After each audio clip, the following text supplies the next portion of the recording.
Hello, everybody, and welcome to episode 212 of Super Switch Headz, the premier Nintendo podcast on all of the internet. My name is David Howe. My name is Patrick Nisley. And oh boy, ladies and gentlemen, we got a double header of guests for today's episode. We got the wonderful Summer Rain and Jordan Willis on the show today, ladies and gentlemen. How are we doing out there, guys?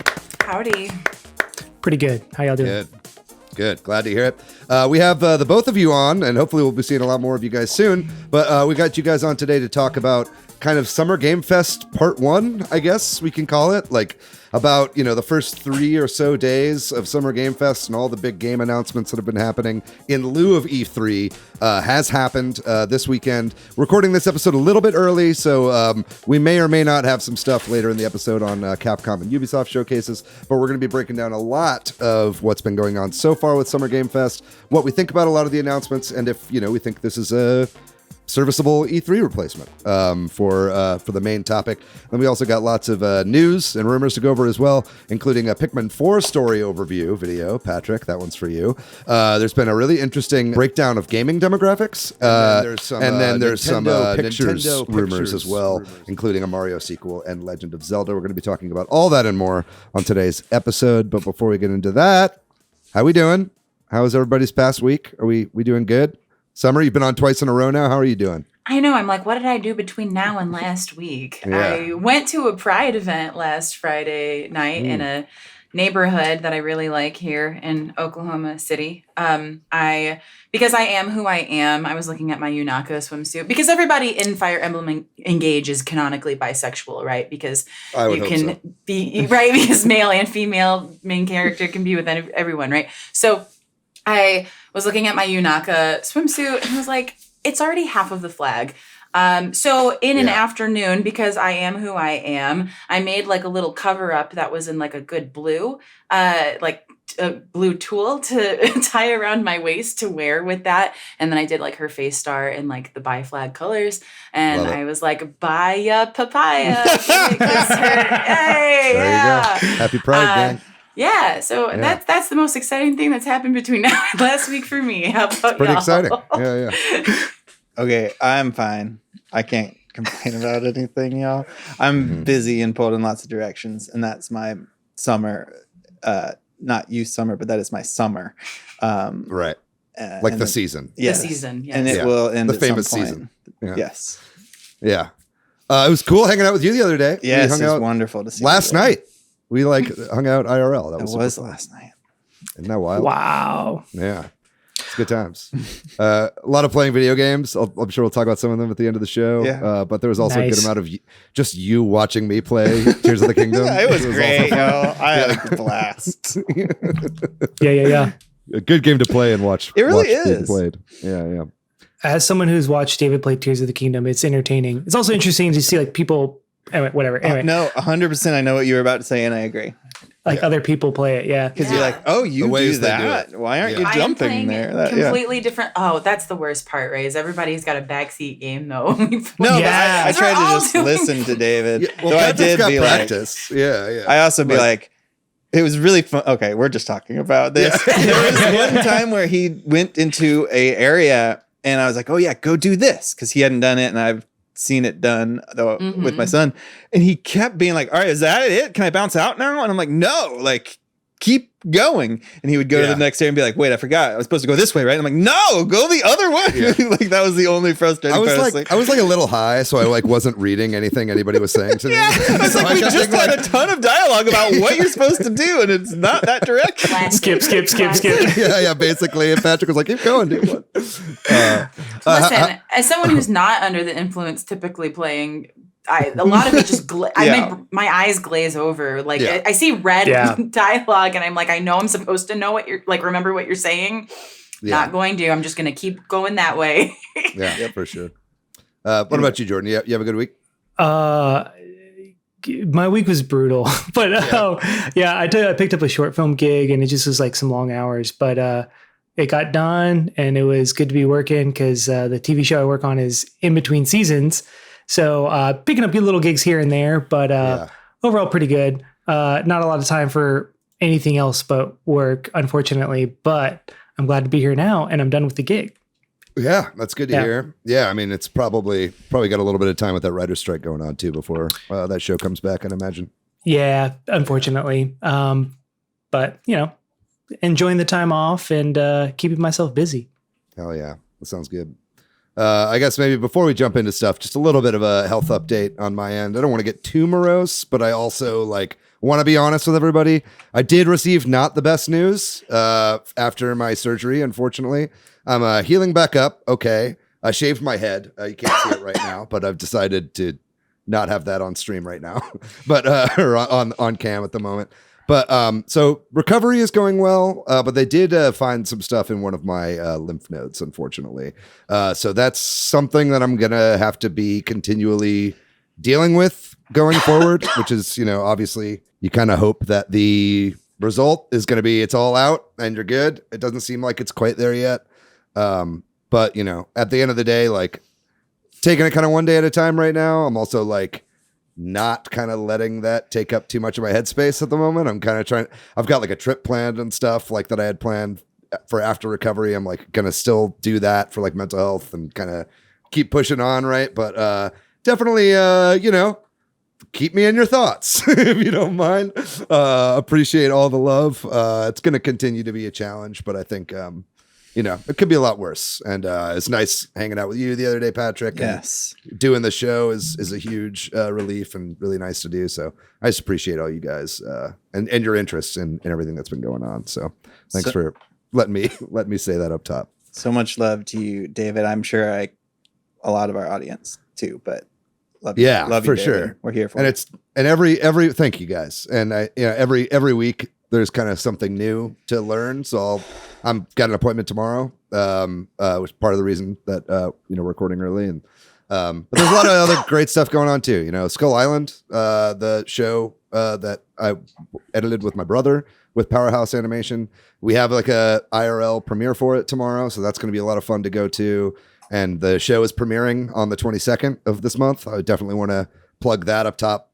Definitely watch that show when it comes out on Netflix, because if you guys watch it early on, we might get a season 2, and that's really what we're hoping for. And that show fucking rules. So that's my plug for the episode, and ready to stop talking about my life now. So last week we did an episode about whether or not there would be a Nintendo Direct, and we got lots of great comments as always. We had a really big discussion on the Discord. It's hard to shout out every comment, but Swampy Southpaw, Cool Uncle Vince, Kay, I guess you're known as now, Cena, Steve Irwin said summer for third host. The Huge 27, Carusetta, and I Don't Know Jack Either they all made comments, and I Don't Know Jack Either said they watched on YouTube for the first time. So thank you for that. And encourage anybody who hasn't checked out the YouTube to pop over and check it out.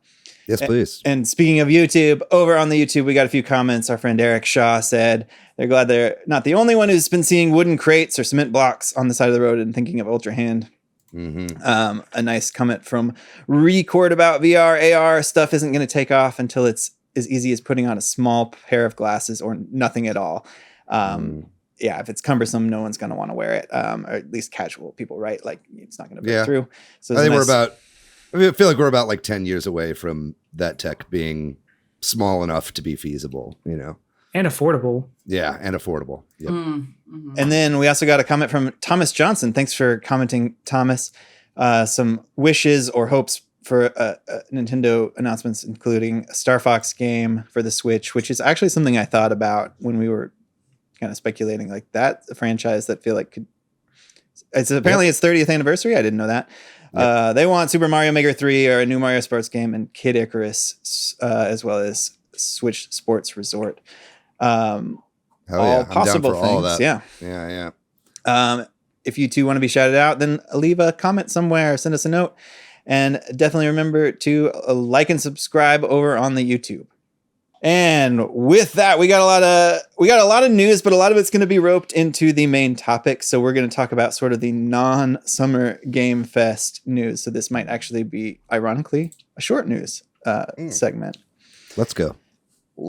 First up, Pikmin 4. We got this really nice short story trailer, and I'll talk about it. So they say they show off Olimar. Olimar is going to be in the game. Olimar, of course, crash landed, presumably on PNF 404. And then a rescue team comes to rescue Olimar, and they crash land in typical Pikmin style, which is nicely done in the trailer for comedic effect. And then you, as the player protagonist, presumably, get to create your own character and come and rescue the rescue corps and Olimar, I would guess. And that's really all that is shown off in this very short sort of story overview trailer. That was really it. So I think when this first was announced, a lot of people are like, well, this is clear, there'll be no direct. But I still think after watching it, no, there could be, because they still haven't shown any gameplay. They still haven't, and they haven't like shown any of who those rescue people are. Or, are we going on one mission to save everybody? I don't know. But it's cool to know that there are arguably up to 8 playable characters, because you have Olimar, the 6 rescue people, and then your character. Right. That they could use in different ways. And that could be story mode or multiplayer modes. And then that you get to make your own character. That's cool. And it looks like there's maybe sort of different body shapes that you get to pick from, and then design the character. Yeah. It's hard to tell. It doesn't seem like it's that robust of a character creator from what I'm looking at, but it's nice to have a bit of an option. And this is a series first, I think, where you're not playing as like an established character in the lore or whatever, right? So not that the Pikmin lore is like super deep, but it probably is, and it's just kind of is. Super it's kind of like one of those franchises where if you want to look around, you can find it, but it's not like Metroid or something. I don't know. Right. What about y'all? Are either of y'all excited for Pikmin? I think I know last week you said, Summer, you were interested, but I'm definitely interested. I'm gonna wait for it to come out and see what people have to say about it. There's just a lot of games. I'm not interested in it, right? Yeah. Totally. Yeah. I've been sitting on Pikmin 3 Deluxe for about 1.5 to 2 years now. So if I can get through that, why do they keep sending them out if they keep crashing? I don't. They're desperate, Jordan. It's a big universe to explore, man. And they're desperate. They're like, these are like to make money and or save the planet. But Jordan, play it. It's short. Honestly, the story mode's pretty short. Okay. The thing about Pikmin games is they're actually pretty short experiences, and maybe people don't know that, but there's a lot of replayability and then a lot of extra modes and like challenges and stuff that if you do get into it, you can do. But if you've already bought it, it really probably isn't more than like 6 or 7 hours at most. Oh, okay. For like the main story. Yeah. And you can obviously take your time, but you can also blast through it. Anyway, that's all aside to say, we got a little more Pikmin 4 news, but there's still a lot more they could show us. And I wouldn't be surprised if they tease it out in a few more trailers and announcements like this between now and July, though. Who knows? I do think it leaves the door open still for a direct mini or something. But we'll see. Maybe in the direct that will be announced the day after we record. Well, that would be fun. Yeah. Well, moving on to some demographics news, I guess you could call it, right? Circana. We on the show, we regularly talk about NPD. Well, apparently NPD has rebranded themselves as Circana. And Matt Piscatella is the fella who usually over on Twitter shares information about NPD, now known as Circana. Apparently they're doing a thing called Player Pulse, which is like I believe it's like a monthly sort of roundup of information like this based on their studies. Anyway, point is they put out some information that roughly half of gamers are women. Is that a surprise? I guess it is and it isn't, right? Like having the hard numbers in front of you can make it seem, I don't know. What I'm trying to say is like that seems intuitive. Half the people or not exactly, right? Because there's 9 non-binary people, but you know what I'm trying to say. Yeah. This whole thing is kind of NB erasure. At the end, it's very binary. The demographics here.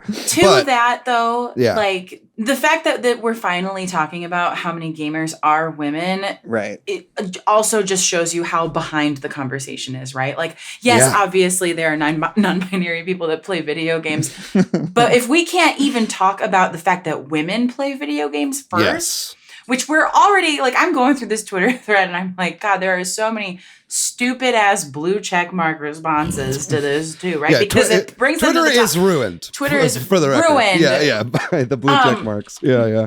But that proves that same point though, right? Is like, unfortunately, if non-binary had been like included in these stats, then that would have derailed the conversation even further with people who are maybe on the cusp of understanding, right? Totally. And we have to just make little scratches to get some of those people to get them to understand. I hear you, obviously, right? Right. But so I followed the reason why they like published these stats, and it was in response to like, I guess IGN was an all-male panel, and like IGN didn't understand like I mean, IGN is actually, as far as their panels are concerned, I feel like IGN like typically offers a pretty diverse like lineup of voices in their podcasts and in their panels and stuff like that.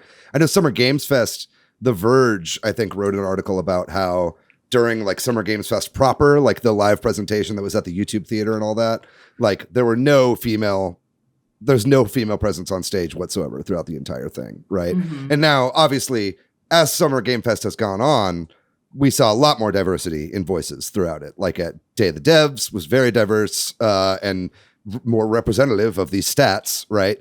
Wholesome Direct, obviously, we saw a lot of female and non-binary voices there.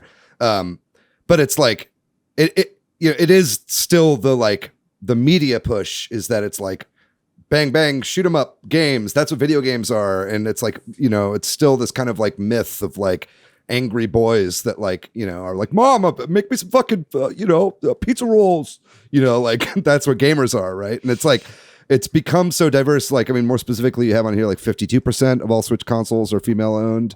That's great. I mean, I think like it's high time that that's reflected in how things are presented rather than just like, here are the sales numbers and what you find on the eShop, right? Yeah, and you remember that Direct a while back where everybody was complaining about there being 3 or 4 farming sims? Yeah. 52% of Switch owners are female, and I'm not saying every female. I mean, I would be interested if they ever males are not allowed to play farming sims. I would be interested to see what percentage of people play different kinds of games, but at least stereotypically, right? That was there. You go. Yeah. No, it's just like we're just so beyond, gaming.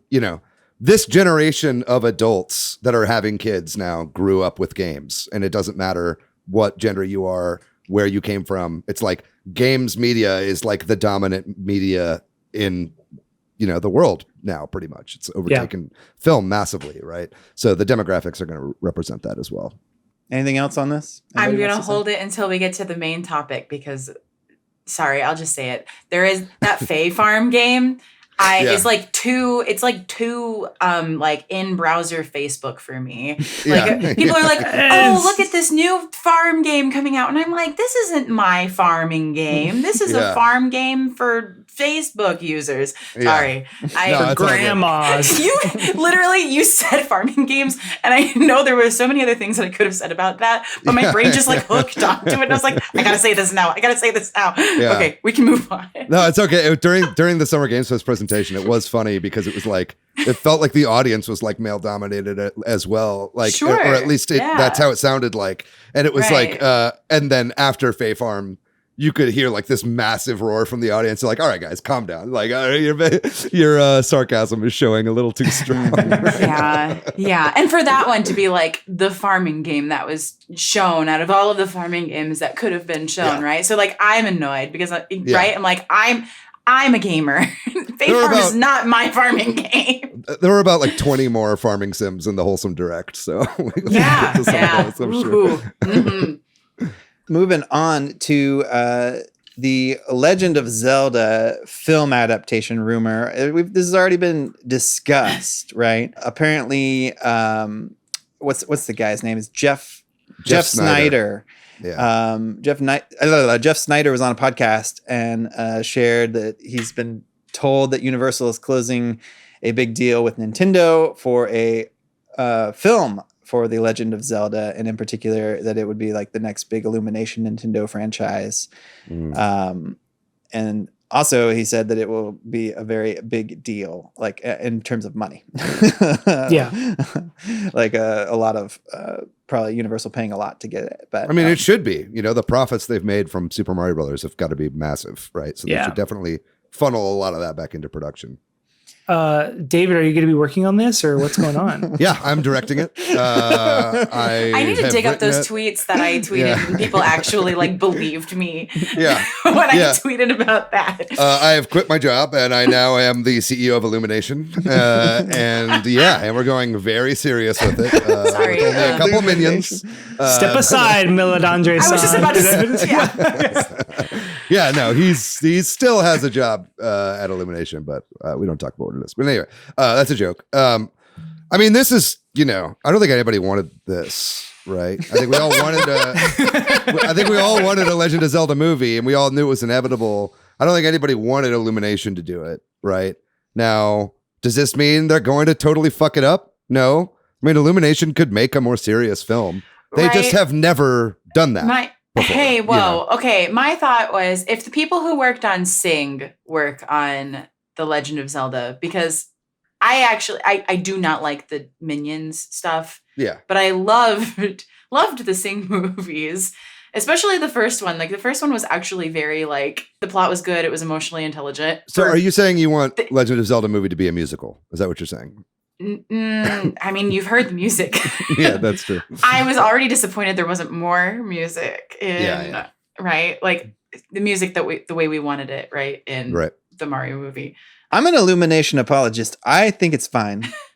Like obviously, like I don't know that I trust that it is going to be Illumination. Maybe it is because that's Mario and that's what they did. But couldn't it be another Universal studio that doesn't? Well, I mean, I think Jeff Snyder like specifically said he did. It was the next big Illumination Nintendo franchise, right? And for the record, by the way, Jeff Snyder has good sources. Jeff Snyder's kind of a cock, like in real life. He's kind of got like a reputation of like being a bit of a dick. But like he always is right. Like he's got his scoops and like hate those people. Yeah, he's got I mean, that's kind of why he's a cock. He's like he's gonna like hold it over people, right? So it's like. Honestly, I mean, he's rarely wrong. So I would imagine, I would put money on the fact that this is probably happening with Illumination. The question is like, are they going to Illuminationify it? Like, because it's like, that would be pretty not appropriate for Zelda, I think. like there can be humor. There is humor in Zelda games. It really does. Right? I think it depends on the approach that they take. I think the reason a lot of people are getting upset, myself included, at like first hearing about this is because like we're all like Breath of the Wild-ified right now, right? Like that's been the Zelda that we're all like more of this.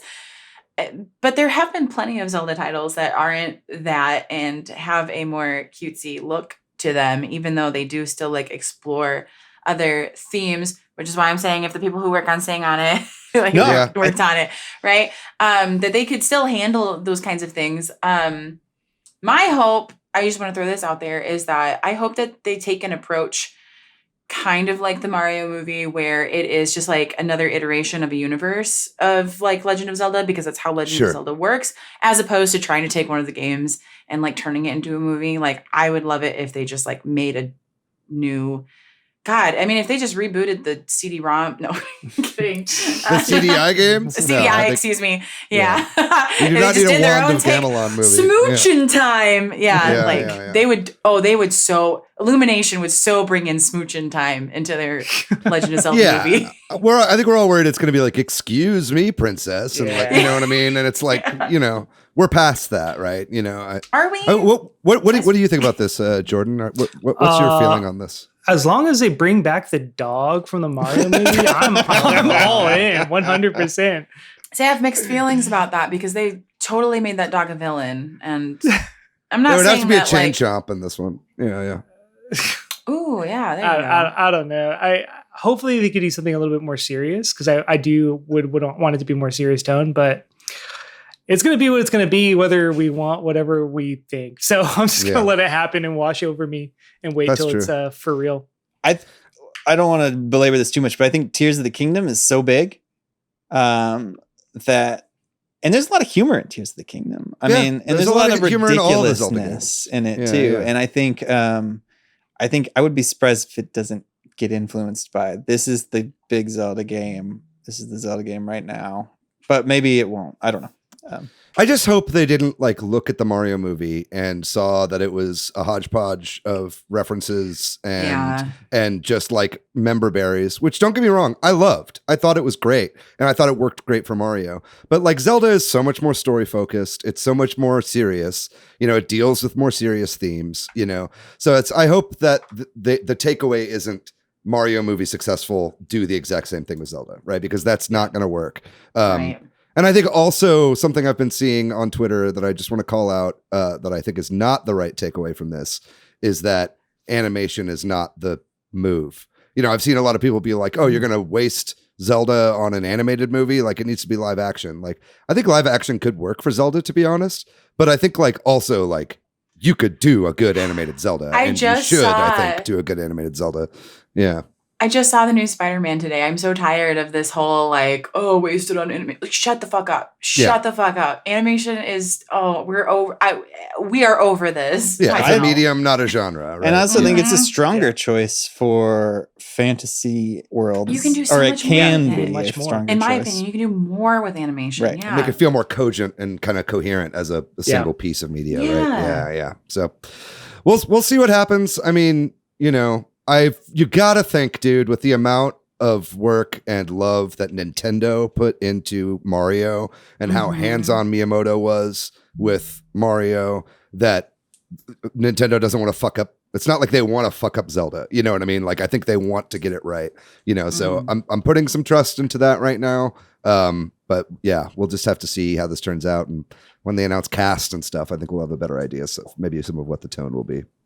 Moving on, but it's highly related. It's been making the rounds. Chris Pratt went on an interview with ET Online where everybody's spinning his words, in my opinion, a little bit to say there's definitely going to be a Mario sequel, and Chris Pratt said it. That's not what he said, but it is close enough, I guess, that you can put that as your headline. But I think it was a lot more nuanced than that. But he's saying what everybody knows, right? That like they're talking about it probably, right? Like, and in particular, he said they're in the midst of the writer's strike, so everything's on pause. But when the negotiations are completed, it'll be time to start talking about what's next. So everybody's saying, you know, that Chris Pratt has confirmed a Mario sequel, but I think we all know the Mario sequel was confirmed as soon as that movie made up $1 billion. So, what do y'all think about this? Do you think I'm spinning it wrong, or do you think? No, I mean, yeah, it's happening. Yeah. It's like over $1 billion movie. Like they're going to make a sequel. It's just whether he says it or not, it's happening. Like, I don't know, you know, it's like, who cares? Yeah. It was literally set up to have a sequel, right? Like we had this silly little Yoshi thing at the end. We didn't see a single Yoshi in there. Yoshi is very important to Mario. Right. We will have Yoshis. Yeah, You have to for bring sure. on the Yoshis. There will be Yoshis. It's like Mhm. a PTA drama. No, I think no, I mean, yeah, obviously this is going to happen. This is a bit of a non-story, right? But I mean, I think kind of the takeaway here is that, you know, everything is going to take longer to come out now, especially, you know, the WGA is still striking. It's been about a month now that the strike has gone on for. Am I wrong on that? About 30 days, it feels like, maybe a little bit less. But it's been a while, and there's no signs of it stopping currently. SAG-AFTRA has also voted in favor of striking. So if they don't get what they want by the end of June, SAG-AFTRA will be striking too. So that's all your writers and all your actors not working on anything for the next few months. It's been over a month, by the way. Okay. It's been like a month. It's been like a Sounds month and a week. Yeah, it was like at the beginning of May. I think it was like the 1st or the 2nd. Yeah. Yeah. Yeah, we'll see. I mean, it's kind of the same with like, even with like Spider-Verse 3, right? Because like, I don't know, did you guys all see Spider-Verse? Not yet. Yeah, well, I mean, this wasn't, people knew this before I didn't know. A lot of people I didn't know before I saw it. But yeah, It it's was- like it was originally Across the Spider-Verse Part 1 and 2, and then they've changed it to Beyond the Spider-Verse for the third movie. So like the second movie, not spoiling anything, but ends on a bit of a cliffhanger. Good to Like, know. Tell people this. yeah, I wish yeah. I had known. Like It's setting up for a third and final film, right? But Cool. it's like even now they're like, oh yeah, that's coming out in March of next year, which I'm dubious that they're going to hit because even if they're working on them at the same time, those movies were crazy. And then B, with the writer's strike, if they like need to write new scenes and shit like that, like that's going to also be delayed, right? So I just think be ready for a lot of these like recently announced like video game adaptations to be coming out way later than we anticipated. Well, It's okay. I can play the video games while I wait. Yeah, exactly. one more thing to round out our news before we get into the real big news for the week, which is related to what you just said. We got a exclusive first look sneak peek type thing at the Twisted Metal show that's coming out. It's sort of like a scene, I guess, of Sweet Tooth beating up John Doe in a casino. Is that the character Anthony Mackie's character's name? That's his character's name, or at least that's what they're referring to him as. I don't know if that means that's his name, and I don't know if John Doe is a canonical Twisted Metal driver. I'm not familiar with that. I don't know. Yeah. I don't know how I felt about it. I watched it. I guess it has a tone that's probably appropriate for Twisted Metal. I don't know. What did y'all think? Oh man, dude. I was on set and I took a break to watch this and I was like, man, I wish I had not done that. Like, I don't know. First off, I think it's really weird to show a preview for a car combat game and have 0 cars in it. Like that was just a weird choice in my They opinion. just talked about the car. They did talk about it. It's like, I wish I was in a car right now. It's like, we do too. Yeah.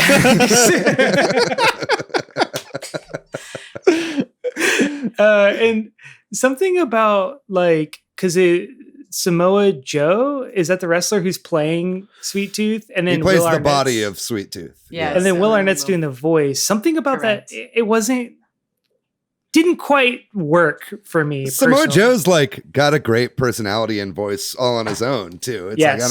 don't see why we needed Will Arnett as the voice there. I mean, I love Will Arnett. Don't get me wrong. Same. He's super funny, but it's like, yeah, I don't know. We'll see. I had a friend who was in the writer's room for this show. And he's a really funny guy, and I hope to see some of that in the show. I didn't really see any of that in this clip, unfortunately. Yeah, I mean, we'll have to see how it turns out, but You don't have to wait too I don't long. know. It's July 27th, yeah. coming to Peacock. So, I mean, I don't really like care that much about Twisted Metal, if I'm honest. Like I like it, and I think Twisted Metal games are fun. And if this game is, or if the show is good, I'll be really happy. But I've also heard that Peacock just like cuts really bad like trailers and like does really bad clips. Kind of like how like Entertainment Weekly always puts out like on-set photos, and they always look like shit, and then the movie looks really good. You know what I mean? I think Peacock kind of has that problem as well with some of their marketing team. Not to like throw anybody in the Peacock marketing team under the bus if you're listening to this right now, but yeah, it's I don't know, doesn't look that great. Twisted Metal is a very gameplay focused game for me. It's a little tricky to me, and like I guess Sweet Tooth is the one character that kind of makes sense. But like, where's the guy that is tied to the car? I want to see that. Is that gonna happen? Axel, is that his name? Yeah, that is his name. Yeah. Yeah, that dude's sick. Are they gonna go for that? I don't know. We'll see. That's what I wanted. I Like I hope want so, them to yeah. go for the crazy shit, because that franchise, the lore is like stupid. It's ridiculous. It's so silly. And so the comedic tone fits, but like I'm not seeing that exactly in the trailer. So I will probably watch the show because I'm just curious. And then I think the director of Eric Andre had a big part of it as well. From the Eric Andre show. You have my that attention director. now. Yeah, that's why I was like, dude, I'll check it out because I follow him on Instagram and he's been posting like, oh, we're making Twisted Metal now. And I'm like, They had a lot of like they have talent. yeah, and like the writers' room like is like a who's who of like improv and like sketch comedy and stuff like that. Like they've got a really talented like group of writers like on the show, and it's like if all goes well, like it could be really, really funny. I just wasn't seeing a lot of that from this scene. It'll be the kind of that blend of like humor and action if they can nail it, right? Yeah. I think that does it for our news section then. we're all going to wait to hear what Jordan has to say about the Twisted Metal show because you're going to watch it for us. I'll take on that burden. Thanks. But we're going to take a break right now. And when we come back, we're going to be talking all about Summer Game Fest.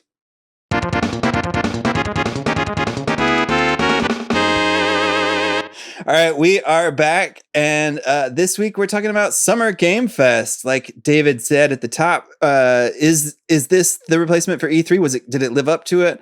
We're going to talk about, I guess, this segment of it and what it means, what Summer Game Fest is, because I'm still a little confused about that. I don't know if everybody is. However, there was a slew of showcases, some of which are still planned, obviously, and some things are happening later in the month too, but there's been a tight 4 or 5 days here where we're getting a bunch and we're recording on Sunday. So there will be some more, but we've seen a lot of them, right? The big sort of opening thing along with a handful of other things over the last few days. So we're going to talk about that. First, can we just talk about the big picture of it maybe first? Sure. Yeah. I probably have seen the least of it because I've just had a crazy last few days, but I know the three of you and probably a lot of our audience have watched more of it than me. But from my impression, it seems like this has felt a little more E3-like, a little more contained, cohesive, a bunch of things back to back. Does that? Yeah. I mean, Summer Game Fest, I feel like for the past few years, because one of the years we had a digital E3, and then so they had the dregs of the dregs for Summer Game Fest. This year it really feels like they tried to do better at consolidating the time that all of these announcements are happening. It's all been pretty much within like you said 4 or 5 days for the most part. We know there's a Grasshopper Direct happening later in June, and then I think there's an Annapurna showcase or something that's happening later, plus some other Summer Game Fest related things. But the lion's share of it has been during this time, and it really does feel kind of like an E3 analog, right? And I think the PlayStation showcase was not that long ago. That was 2 or 3 weeks ago at this point. Xbox just had one. It's almost where's Nintendo? It's it would feel like E3 if there was also a direct that we were talking about right now, but that's kind of the only thing that's really missing, floor space, obviously, right? Yeah. I decided to go to their website because they answer a lot of these things kind of in their little FAQ, or at least the way that I think certain people would be asking these questions, right? Sure.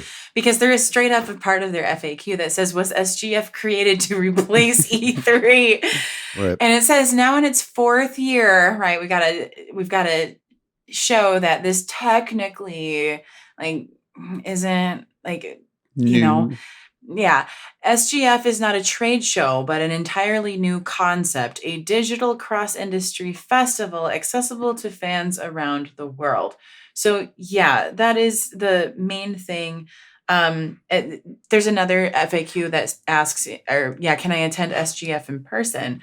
And it mentions that you can buy the tickets for the YouTube theater through Ticketmaster. Please keep in mind, this event is a live stream show. It does not feature hands-on consumer gameplay. So it really does sound like what Jeff Keighley's vision for this was a more accessible festival feeling for folks.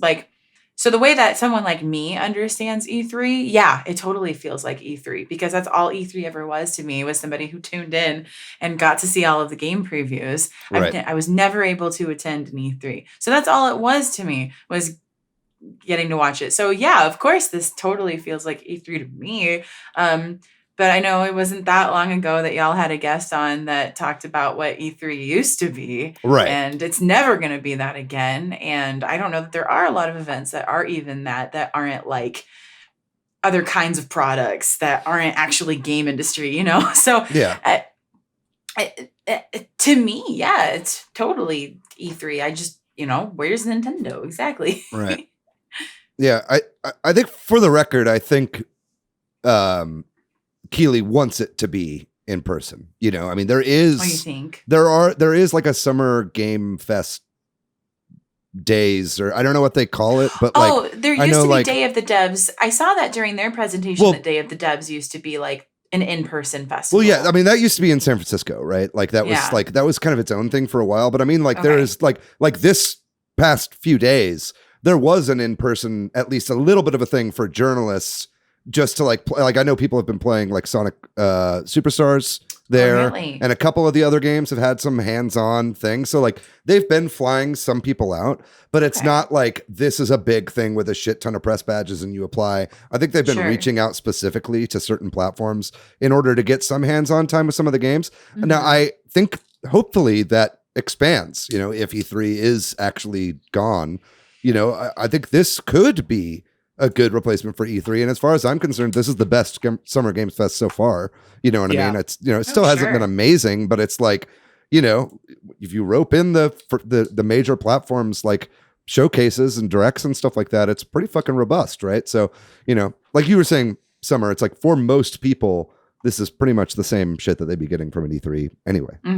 It just feels like this year too, they got way bigger announcements than in the years past. And I feel like that is directly a result of E3 being canceled. Yeah. So to me, it has felt more like E3 in the sense of like, before it was like Summer Games Fest. Yeah, it was like the announcements were not huge, but this year they had some like pretty big ones. So it felt closer to E3 in that sense as well for me. Yeah. And I think I can only speak for myself here, but it's like, I've watched most of these. I haven't watched all of them that are on this list because there were a lot, but it's like, there's a bunch of games I saw in here that if they had parsed this out over the month of June instead of having it all in like 1 or 2 days, I would have never heard of. And now these games are like on my radar. You know what I mean? So I definitely think there is something to keeping it consolidated within a 2 to 3 day kind of period there. Oh yeah. Yeah. So kudos to, as much as we love to shit on him, right? Good job. No, he's a dork, but good job, Jeff Keighley. He did a good job. I mean, I don't know how much was him, right? Could have just been a luck or whatever, but definitely seems like maybe he had a hand in making as much of this happen in a tight time frame as possible, which I think does lend to what you just said, David, which is when it's a random showcase every other week, I miss a lot of it. And I miss a lot of this, but I'm hearing about it. And we're talking about it. So. Okay. So it means nothing to you if I say, what was Jeff Keighley wearing? That suit and jacket was something else. And it didn't always want to pick it up too, right? Like the camera wasn't always picking up the pattern. So I was trying to figure out what it was. Sorry. So I got to have that. You're going to get that side of talking about this. No, we should. Good. Yeah. I mean, I've been saying what for some years. of these people decide to wear on stage has always been a huge part of E3. So I'm going to talk about it with this Summer Game Fest too. I think we should do a whole episode on gaming industry fashion. Oh my gosh. Because it's pretty abysmal. It's bad. Right. Yeah, it's the screen print tee and the no sports cohesion. coat and the jeans and the Nikes. Come on, guys. Yeah, do better. I'm sorry. That's my aesthetic too. Yeah, but you're not presenting in front of millions of online people. Like we learned a long time ago that Patrick only showers like once every 2 weeks. Okay, so. Right. That was like 2 FAQ episodes ago. All right. Well, let's talk about not me and talk about the Summer Game Fest. So on June 8th, there was a opener, right? The Summer Game Fest thing. They called it this live cross industry showcase. How was this? Walk me through this. Jeff was wearing some weird stuff. Yeah, and then Nick Cage showed up, and that was a whole thing. Yeah. I mean, and by the whole thing, it was like, it was fine until he started talking about the work that he did as if he invented voice acting. I'm like, we get it. This is your first voiceover role, and you're learning that it's also acting. So like, that was kind of like, oh God, what's going on? But also like, his character in Dead by Daylight is not a character. It's literally him. Like, he plays himself. It's like the only thing he plays now. It's Nick Cage in... That's also true, yeah. But it's literally Nick Cage in Dead by Daylight. And it sure does look like him. Yeah, that's what I'll say. I don't play those kinds of games. I know it's like big with the streamers. So that's really what that is. It's like a big streamer hit. It's a very flattering version of himself, I will say. Whoa. No, just in the sense that he looks younger. Okay. You know, that's what I mean, you know, because I was just like, he doesn't look that young anymore. And, you know, he looked pretty good when he came out on stage. Yeah, I was like, he looks still pretty good. But like, why does he look? They like de-aged him like 20 years, I feel like, in the game, which is fine. But yeah, anyway.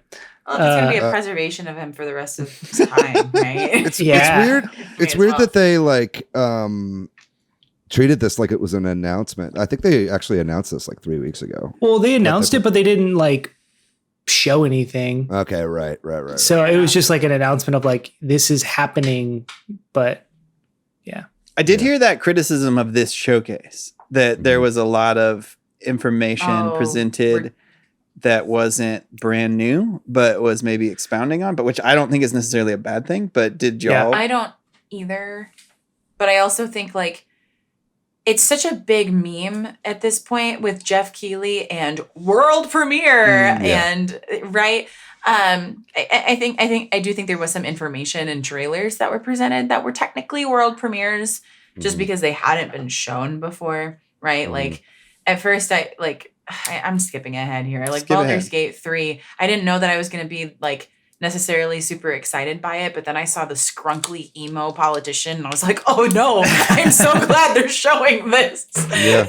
These showcases don't all need to be like brand new shit. Like it's just a great opportunity to give more information about things that have already been announced, right? Like, but I mean, there were new things here, and I think we should talk about some of those, right? Like, some of the ones, I mean, we already brought it up already, but Sonic Superstars let's talk about that. It looks great, you know? And like everybody that's had hands-on with it, like Sonic fans and shit that they invited out to like play this thing are like, yo, they nailed it. You know, this feels like Sonic Mania with a 3D art style, right? And so I think, you know, especially after like Sonic the Hedgehog 4, the audaciously named Sonic the Hedgehog 4, which was a total piece of shit, basically, you know, was released in like episodes, right? You know, this looks like the actual real evolution of the franchise. And they've said that there's not going to be any Green Hill Zone. There's not going to be any old levels. It's all new stuff, right? That's so that's exciting.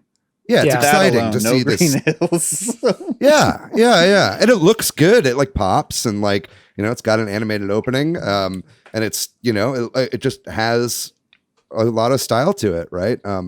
I just feel bad, you know, that Yuji Naka's like in watching jail from prison as they finally make a good Sonic game without him. What?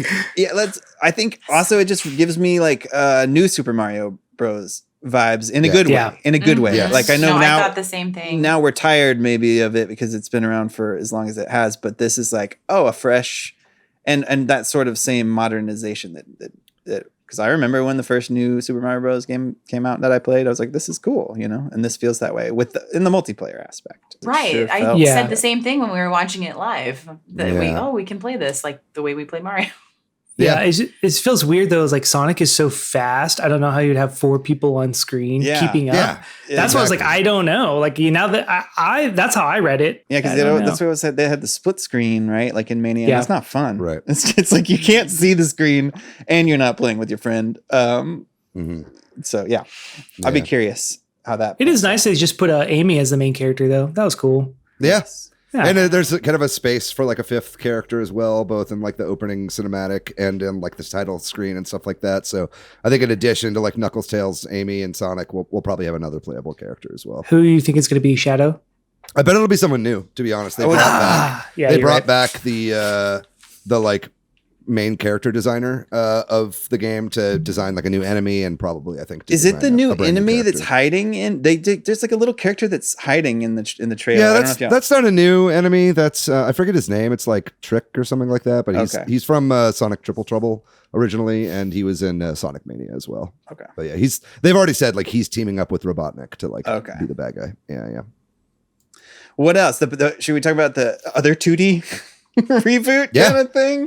Prince of Persia. That's another one that I'm kind of personally interested in. I don't know. What about you? What did y'all think of this? The Prince of Persia 2D game? As someone who played all 3 of the Xbox Prince of Persia games and the Xbox 360, like the soft reboot of the franchise, I'm excited because it's been 15 years since they've come out with a proper Prince of Persia new game, really. And those games play really well still today. I feel like you can see the influence on like games like Assassin's Creed and stuff, just with like the movement and the jumping around and stuff. So this also on a 2D plane makes so much sense. So yeah, well, it's kind of going back to its roots in a way, right? You know, exactly. Like, yeah. But it also feels like Metroid Dread coded to me. Yeah. Like this really feels like they took a lot of inspiration from that game. Just looking at like the movement of like the slide into an attack, into like a parry and all this kind of stuff. The visual like, effects of the character moving around. Yeah, or like when he's fighting a boss and the camera angle changes to see it or whatever was very like Mercury Steam, right? And I think this is the most excited I've been for a Prince of Persia game in a very long time. And I think it looks been great. a very long time that you've gotten to get excited about a Prince of Persia game, true. right? Yeah.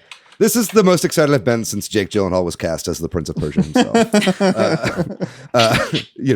But no, I think it looks great. I'm excited for this. I hate that this has restarted the conversation of like, this better not be $60. It's like, yo, you can make $60 2D games, like fucking Sonic Superstars will give you $60 too. So just get used to it. Like 2D games are coming back and they can be big budget and they can be full experiences and be full price, right? And then also one of the showcases we're going to miss is the Ubisoft one. We're not talking about that. And so I think they even said they'll talk more about that then. So there might be more info soon. What else happened at this one, y'all? Alan Wake 2. I didn't play Alan Wake till about 2 years ago. And I was very impressed because we're so far removed from when that game came out. And I was like, this game is still very impressive. Like as like a story game, the gameplay still felt pretty tight. So when they were like, I think this is the first proper gameplay trailer for Alan Wake 2, if I'm not mistaken. It's like the first like extended bit of gameplay they've shown uncut, right? Yeah, it was giving me Resident Evil 4 intro vibes, and I was like, yeah, I'm in. I also really enjoyed Control.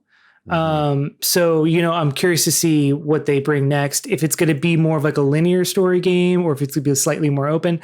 Either way, I'm in. Like, it looks great. It looks gorgeous. It's gorgeous, and it looks exactly like the gameplay from Alan Wake in the best way possible that they could do. Keep extending that. Yeah. Yeah, there was some interesting kind of gameplay and story implications from the kind of developer interview because they had the director of the game on stage with Jeff Keighley. It kind of looked like they were going to kiss for a second. I was kind of hoping that they would. They were standing really close together and they were both like dressed to the nines. So it was like, or at least the other guy was. But anyway, he talked about how this game has like two protagonists, right? There's like the FBI agent woman that is you see in this gameplay footage a lot, but then you also play as Alan Wake in a good amount of this as well. And so I think kind of the implication is that she's kind of playing in the story that Alan Wake is writing, right? And so like, or there's some kind of multiple universes thing happening there or something like that, which I think is really interesting, and I think that was such a cool thing about the first game is that he's a writer and he's like a horror, he's like a Stephen King stand-in, right? And I think that's just a really interesting way to go about the story, and apparently you can kind of like go back and forth whenever you want between the two storylines. So seeing how they actually like work that out, it has me interested, and it seems like a really cool game. People have been waiting a very long time for this, so it's good to see Remedy back on it. Anything else?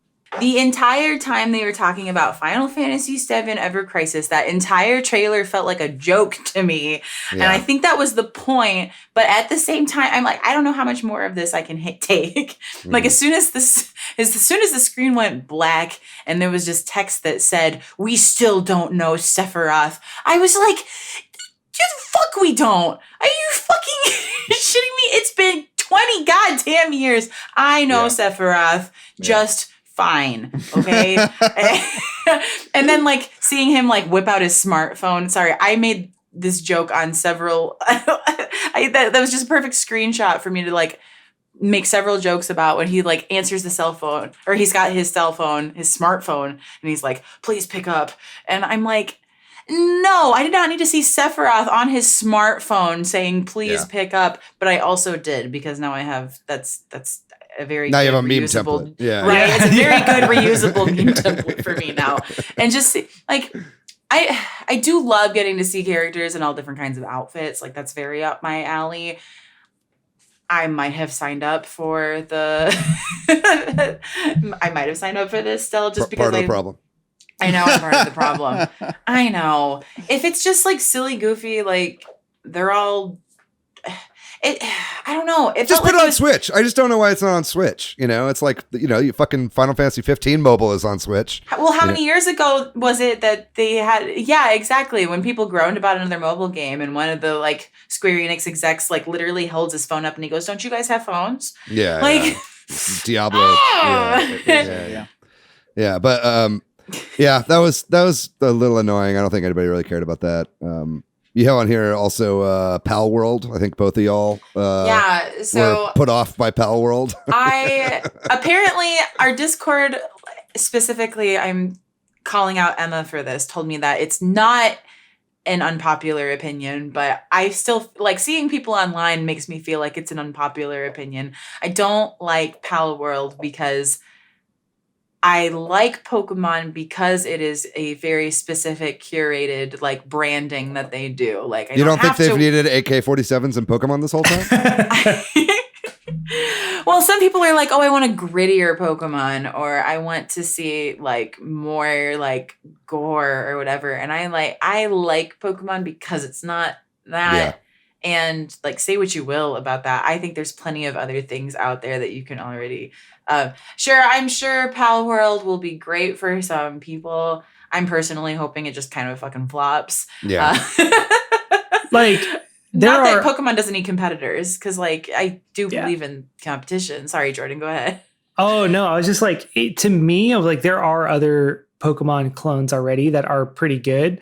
Also, this one just felt really lazy. Like the designs look like straight rips of Pokemon where they just like modified it a little bit.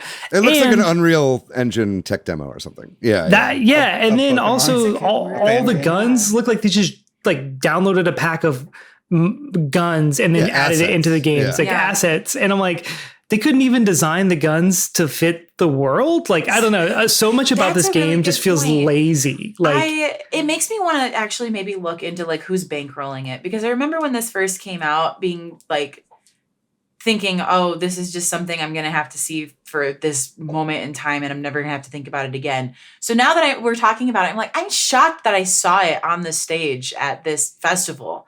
Right. So who's fucking bankrolling this that I had to witness it during the opening of Summer Game Fest? Jeff Keighley, he wants that money. Pocket Pair is the developer for it. They also did Craftopia, which is like a Breath of the Wild ripoff as well. So it's like, this is not the first time they've I want to look into like who this. Funded it. It gives me like Genshin. Stage, It gives me like Genshin vibes. You know what I mean? say that, like, but Genshin's like not bad. So right. Like, Well, I don't know that maybe this will be good too. You know? I don't know that that's a fair comparison. When I first saw Genshin Impact, I was like, "Ooh, mobile Breath of the Wild. This looks like dog Lots shit." of people And then it ended up being good, right? But I don't know. But They're anyway, Japanese. It looks stupid. It's a Japanese developer. I don't know. Yeah. It's hard to find a lot about them. Well, guess what, gang? It was made in Unreal Engine 4. Yeah, obviously. Yeah. I think Sorry, we can move on. No, it's all good. I mean, there's some other good looking stuff in here. Like Lies of P is looking really good if you're into Soulsborne style games. But I think we should. The title of it, Lies of P. Lies of P is not a great title. It sounds terrible, but it looked like the whole time I was like, oh, this is like Nier, but like it's about Pinocchio. That's kind of cool. Yeah, it's gorgeous, and the loading screen is Pinocchio's nose growing across the bottom of the screen, which is great. Wait, for real? Yeah, I didn't pick up that. Yeah. That's funny. But I think we have to talk about Final Fantasy VII Rebirth. Okay, I think that was definitely the star of the show, right? As soon as they were like, the story that you don't know yet, I'm like, okay, we get it. You guys are like hardcore reinforcing that like, this isn't your Final Fantasy VII. This is gonna like Aerith is gonna live probably. We already know Zack's alive. But as soon as I saw them all on stretchers, I just go, why are all of my friends on stretchers? Yeah. Here's where I'm at with Final Fantasy VII in general. I don't know that I need to play it myself. I don't know that I care about the gameplay enough, but I do care enough about the characters that I just am invested enough to know about like what's happening in the story. I have not played Final Fantasy VII Remake, which is what we're going to call that first part, I guess. Yeah, I'm going to watch. I've been watching gameplay online, right? That's how I've been experiencing the game. Like after Tim Rogers did his 7-hour review about it, and then like the last 15 minutes where the gameplay is not great, like watch someone play this. I was like, okay, that's what I'm going to do. 2 discs? Yeah. 2 discs! I liked Remake. I never finished Final Fantasy VII Remake, but I did like the combat, and I thought that I thought the way they handled the story from what I did play, I still need to finish it, but from what I did play, I really enjoyed it. I am curious. They're stretching this out into what's probably going to be 3 games. I fear they're going to have diminishing returns on this, and they're putting so much money into this, and it's like Final Fantasy VII Remake didn't sell as much as they hoped it would, and the Midgar part of Final Fantasy is the Final Fantasy that is in the cultural zeitgeist. It's like the thing that gets people wanting to like play it, right? It's like the second disc of Final Fantasy VII is not like necessarily what everybody like loves about Final Fantasy VII. So I'm interested like about what they're going to do to differentiate that in the gameplay of this game, like other than it just being like walking through random forests and hills and shit, so it's like, I wonder how this is going to do financially for Square Enix, because it's not as iconic as the first part of the game. Sure. My like weird, probably not true prediction that I'm just going to like get out there now while we're talking, and then we can stop talking about this when we move on, is Aerith lives, Cloud dies. Aerith becomes the main protagonist. Whoa. If that happens, then I'm like, whoa! Yeah, but like, would be cool. They would have to do something totally radical, right, for it to actually be like meat for me to bite into. Otherwise, I'm like, what are they going to do that is big enough for the changes that they're making so far to be enough to like justify the changes that they're making? Period. Right? It just feels like they're dragging it out. That's it. It just feels like they took so long to even put out the first one since they announced it that like, who knows? I have like very little faith that they have, like maybe they have been working on all of it and they realized it was a bigger scope than what they realized. And that's why it took so long. But I'm like, the fact that it took so long for that first one to even come out, like, I don't know. I just don't know what it's going to be like for 2 more games. They seem expensive to make. They seem very expensive to make, so we'll see. I don't know.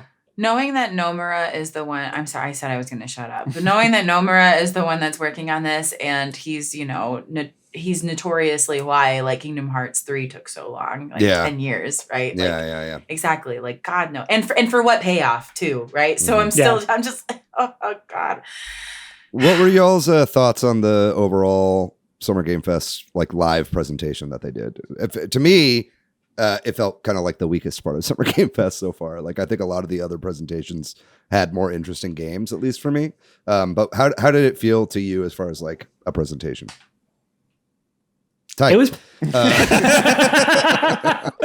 fine. It was fine. Yeah, it was like pretty varied. I did appreciate that because it did have like games from a lot of different developers and represented different sections of the market. But there's only, but in that sense, there's only a handful of games that I really gave a shit about. So it's like, it's nice that it's like appealing to everybody, but sometimes when you appeal to everybody, you don't really make anyone happy. So, but overall it was fine.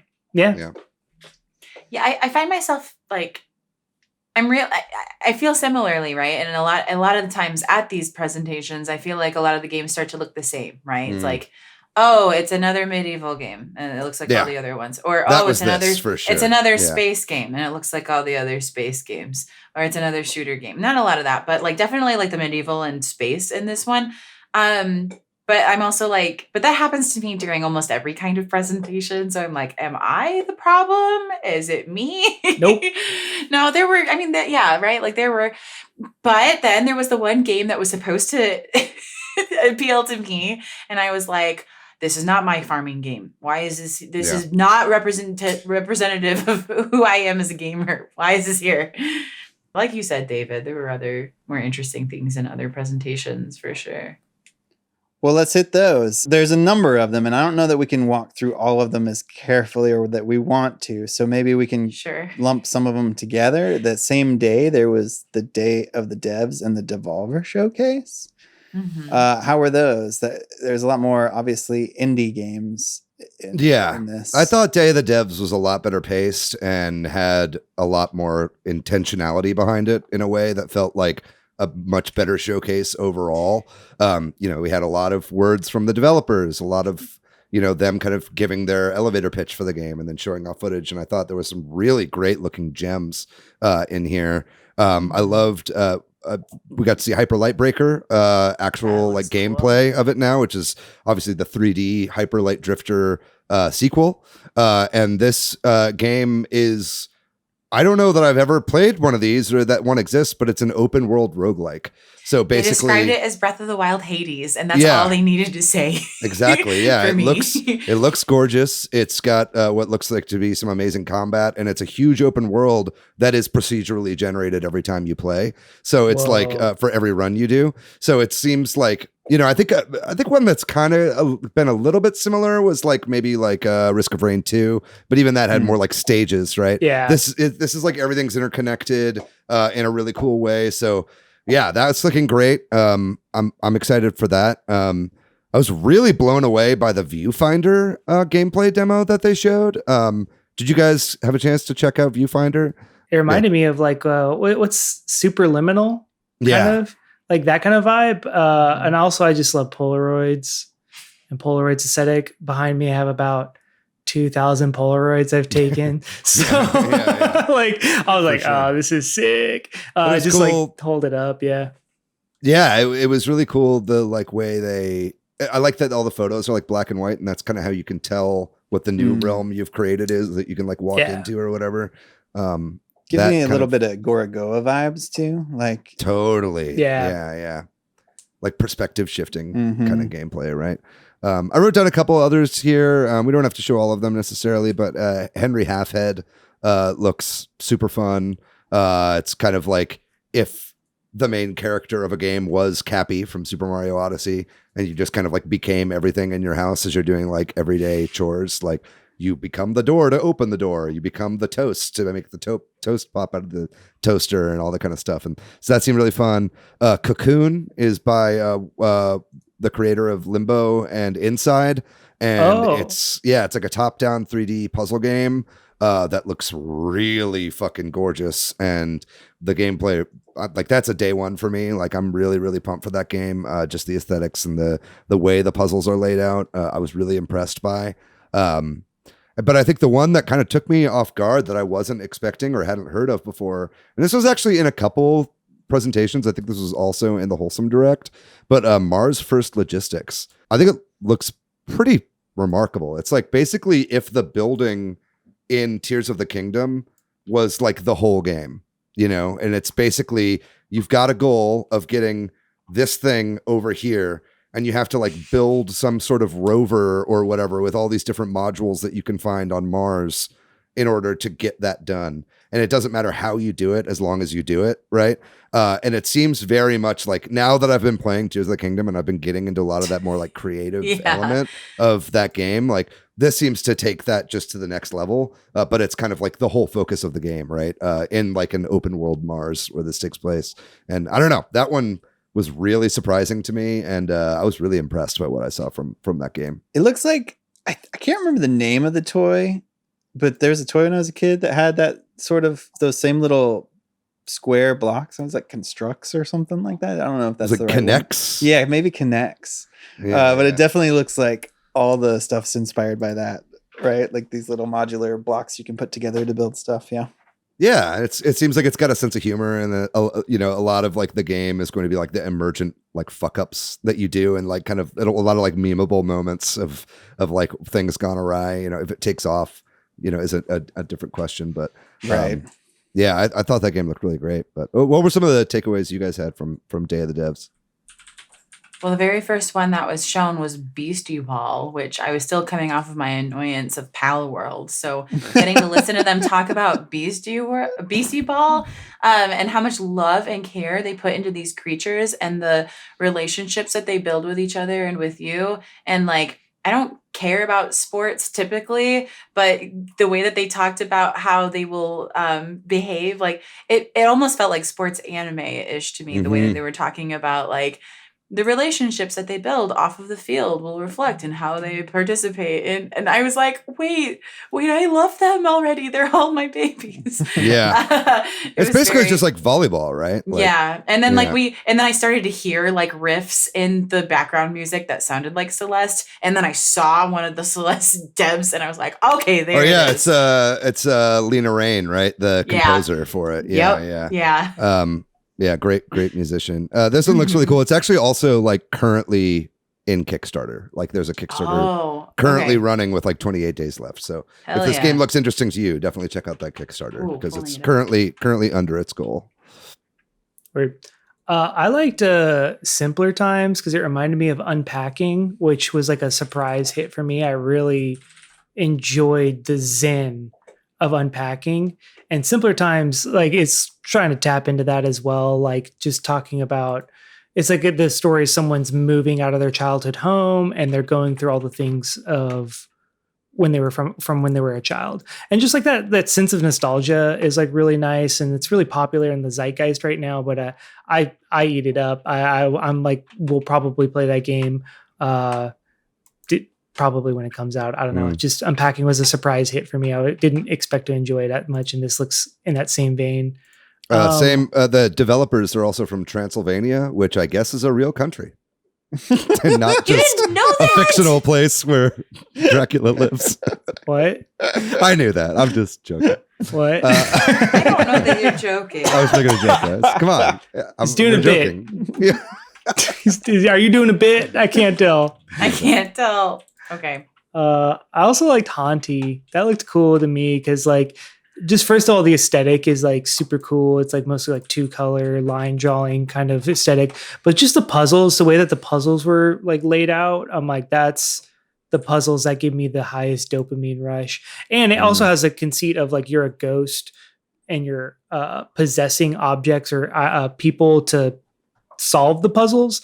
Right. And that's a conceit that's not really like used enough. Like I remember Geist back in the GameCube days, and I was like, this is such a cool concept that no one really taps into, like being a ghost and possessing items. I guess that's technically Mario Odyssey now that I'm saying it out loud. And I'm like, oh shit. Now I'm like, that's actually an entire game made by No, Nintendo. but it looks different. Like the way that this presents itself is in different contexts, right? And like, yeah, and it's gorgeous, like you said. I think I think this one looks really fun, and it's got like combat too. It's not just like one of these kind of like emergent things. Like twin stick shooter as well. Yeah. Yeah. As soon as I saw the aesthetic, I was like, I don't need to, I'm in. As soon as I saw one screenshot, I was like, I know this is for me. Mm-hmm. Yeah. Well, how about the Devolver Direct, the other thing that happened that day? How was that? Okay. I didn't watch all these. I was crazy busy with this shoot, but then I tried to catch up. This is one that I watched all the way through, and just the insanity of just in general, just the presentation, how they do it was amazing. Fantastic. It was amazing. Yeah. Yeah. I mean, whoever they have on the creative team at Devolver, and I mean, every year they just get really, really creative filmmakers and shit to like work on these things and make them really funny. This was like kind of like a biting kind of takedown of like AI generated like games, like they basically had like their mascot Volvi, who is like apparently been around since like the 70s, right? But in this kind of like alternate history, like it kind of felt like the Atari 50 like collection that's come out recently with all the developer interviews from like old Atari guys, but it was like about this kind of fictional mascot Volvi from Devolver, who has one big hand. That's kind of like his defining trait. But they make him a robot who then just like AI generates like games, and those were the games that they showed in the showcase, and it was so special. I will say I was watching it on the TV, and my partner, she was like, "Is this real?" Like, because it's like starts as a mockumentary, and I was like, "Yes and Hell no." yeah. Like, yeah, like. What do you It mean? felt like a Tim 75% Robinson no. sketch. So somebody said that in the Discord, that it felt like a Tim Robinson sketch. Totally. Yeah. But I was just like, yeah, no, I can see this is very disorienting. They did a really good job. The whole upfront mockumentary. It's so good. Great stuff. But what about the games? Yeah, I mean, really, I mean, there weren't that many. There were like No. there were like 4 or 5 that they showed, and then there was like a sizzle reel. Baby Steps was a big one. That's by the Quap guy, the guy who did Quap. Hell and Getting yeah. Over It. Oh, man. Bennett Foddy, is that his name? Mhm. And this basically looks like a much more literal version of Death Stranding, where like in that game you're just like walking around and that's it. In this game you're walking around, but you're literally controlling each leg, like as you're going through an open world, and it just looks like physics based tomfoolery. And it's also like you're playing a dude like who's like 35 and still living with his parents, and his parents like hate him, and he gets like sucked into a video game, and this is like the game that he's in or whatever, and it's like, and he's just like a pudgy white incel basically who's like has to like schlep across the countryside and like doesn't know how to walk, and it looks really real really funny. and true. It is a documentary game. Yeah, It's very important to me because it reminds me of one of my favorite reoccurring skits on SNL, Boss Baby, right? But it's the grown man who has the baby tendencies as a baseline humor. I like it. yeah. And the other one that really stood out to me from this presentation as well was Bleak Sword DX, which has just released. It didn't get a whole section of the showcase, but it did. It was in the sizzle reel, and it's kind of like it's kind of Souls-like-y in a way, in the way that it's like kind of dodging based combat or whatever. But the cool thing about this game is that it's like hyper minimalistic character designs. Like it almost looks like Atari 2600 characters. But then the whole thing kind of takes place on these like kind of like, I don't know exactly how to describe it. They're like little square diorama things, and it's like stage based. So like each one you just play through one of these little squares that you're on, and then you move on to the next stage. So this seems like a great Switch game. I know it just came out on Switch. I was going to pick it up, but I ended up picking up something else instead this week. But this looks great, and it'll probably be my next pickup from Devolver. The like lo-fi gothic nature of it looks really cool to me. Nice. Well, that was June 8th, which was obviously the kickoff of this. And so pretty strong start overall. Mm-hmm. And then we had a few more showcases over the next couple of days. I don't know if y'all want to, how much time we want to spend on all this. We're going a little long. So do we want to blast through a couple of these? Oh, it's fine. No, it's all good. Say. June 9th had the Tribeca Games Showcase. They didn't show off too much here, but there were some really interesting highlights. The Expanse Telltale game is looking awesome. I know, Summer, you're a big Expanse fan as well. Mm-hmm. One of the best shows of all time, probably my favorite show of all time. And just getting a prequel story with the Telltale style. I don't know, non-Expanse fans are going to catch on to this game, but man, this is like, shoot it into my veins. I'm ready for this. Kara G plays Kamina Drummer, one of the best characters on the show, and the whole game revolves around her. So that's really exciting. I thought Stray Gods is very interesting looking. It is a visual novel musical. So right? I backed this back in 2019 when the title was still Chorus. Okay, right. And it just evolved into this now, right? And so you make decisions during the musical acts, and it's probably the first game to. I'm so excited to see how this turns out. Yeah. And they got a Broadway cast for this. Fucking Anthony Rapp. Yeah. From Mark in Rent is going to be Orpheus. This is what's going to drag me back into my annoying ass musical phase. It's this game. It's like literally, it's going to be like a good Broadway musical game, and I'm hopefully, yeah. I know. It looks like hella queer and really like got like an interesting story and stuff like that. Oh yeah. But like you said, there's a big cat, like Troy Baker's in this, and he's doing songs. Oh no, the cast is nuts. Felicia Day is in it. Apparently, who knows how much recording they had to do for this? Because from what I'm understanding is that there's a lot of different varying paths for how this can go, and it's during the musical numbers. Right. Yeah. You pick the song as it's going. So that's the part that I'm like, I can't wait to see how this actually turns out. God knows how much recording and actual they showed the nodes. They showed the composition had to go into the back end of the programming for it and how it works, and it's like all these branching pathways for each insane song. Yeah, absolutely, it's totally crazy. Insane. Austin Wintory, the great composer, is doing all the music for this as well. So it's got a great team behind it. Seems if they could pull it off, man, this could be a really special game. Right, exactly. If it's right, that's the kicker. Yeah. So we'll see. I'm hopeful. I'm staying hopeful. Yeah, and then the next day there was a few more showcases, like the Wholesome Direct, the Future Games show. I don't know. Can we go through this quickly so we can get to the Xbox one? Sure. Yeah. Or, hit the highlights at least.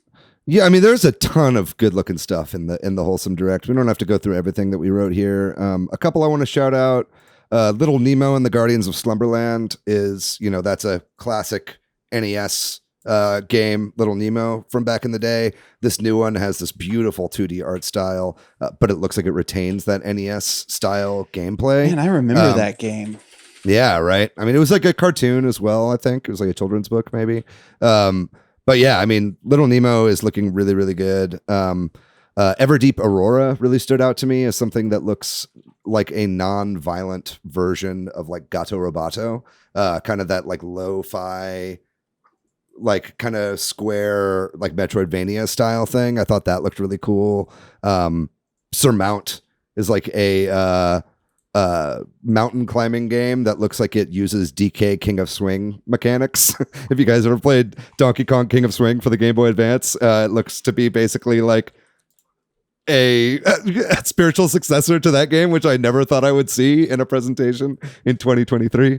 But yeah, I mean, there's a bunch of really great looking stuff. Sushi Ben is a VR game as well that has like an anime style that looks like really, really interesting. I've been following that project on Twitter for a while. But what about you guys? Anything from the Wholesome Direct that stood out to you? I didn't get to catch this one, so I'm just relying on you. Yeah, same. Yeah, same. I had to like pick and choose. I was like, this one I'll probably watch later, but it's not. It's not top. It's worth checking out. They're like, I mean, definitely not all of the games are for me. Like for instance, Little Friends Puppy Island is a game that looks like it was made in 2002. And it's literally you walk around on an island that is inhabited only by puppies. Looks cute.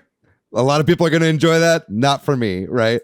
But I think there is a lot of stuff in here for a wider breadth of gamers than just like people that enjoy farming sims, right? Right. So it's nice to see Wholesome Direct like kind of evolving over the years as they've been doing this presentation more and more. Nice. What about anything else from that day? Feature game show. There's a couple games. I kind of just like scrolled through. I really like the SteamWorld universe. I've played every single game within that universe. So they're having a new one called SteamWorld Build. It's like a builder like sim game, which is not my favorite genre, but I mean, I like the team enough. I think I've played all of their games, even their non-SteamWorld game, The Gunk, which came out on Xbox. So I'm just curious, I'll play it no matter what. So I'm just kind of curious for that. And then the other one that looked kind of good to me was Cookie Cutter, which is like a Metroidvania game, 2D animated, and just the animation looks gorgeous. It kind of reminded me of the developers that make like Sundered or Spiritfarer, like that style of animation. And it just like looked really well like animated, and the death animations look like gnarly. And I'm here for it. I'll check it out. Yeah, definitely like comic-y for sure. Yeah, I didn't watch all of the Future Games show. The hosts were actually kind of pissing me off. It was the guy who plays like Insomniac Spider-Man and the woman who plays Abby in The Last of Us 2. And they just were like doing this banter that was not working for me at all. And it kind of made it really grating. And I was like, I'm just going to look up the games that were in this.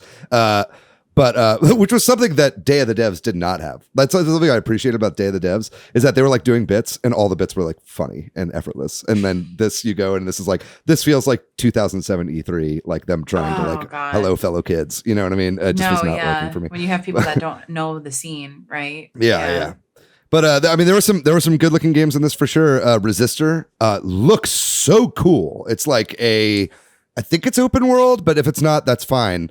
It's like a kind of, they call it a car PG. It's like a racing game that feels very much like an anime and like is in this post-apocalyptic world and kind of was giving me like F-Zero GX story mode vibes, which I'm really into. And it's kind of got like a bit of car combat and has like RPG elements and an overarching story. I thought that game looked really, really interesting. A game I've been following for a long time is Ruffy and the Riverside. I'm not sure exactly when that's coming out. I don't know if it got a release date here, but that's like just a really fascinating looking game that's like in a 3D environment, but all the characters are 2D and like flat. But it uses this like copying mechanic. So it's like the main character can grab different objects. Pretty much you can copy anything in the world and then paste it onto other objects, like giving it the elements of whatever you copied, right? They use that for a lot of like puzzles and combat and stuff like that. And it just looks like it's got a really good vibe, really cozy. Did any of you guys catch the OTK Games Expo that also happened on that day? Yeah, I didn't either. That was like the one that I missed like outright. But I did want to give a little bit of a shout out to a friend of the show, Miles Luna, who is also getting married this week. He's the writer for Slave Zero X, which was showed off there. And it was nice to see some representation for that in one of these presentations. Cool. Then the other big thing that obviously just happened is the Xbox showcase / Starfield Direct that just happened earlier the day that we're recording this. How did this go? They showed off a lot of stuff. Sounds like overall there was a pretty positive reaction to this. A lot of RPGs. Oh yeah. Yeah.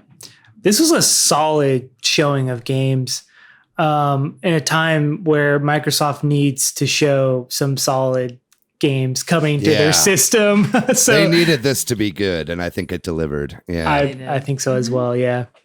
I knew they would.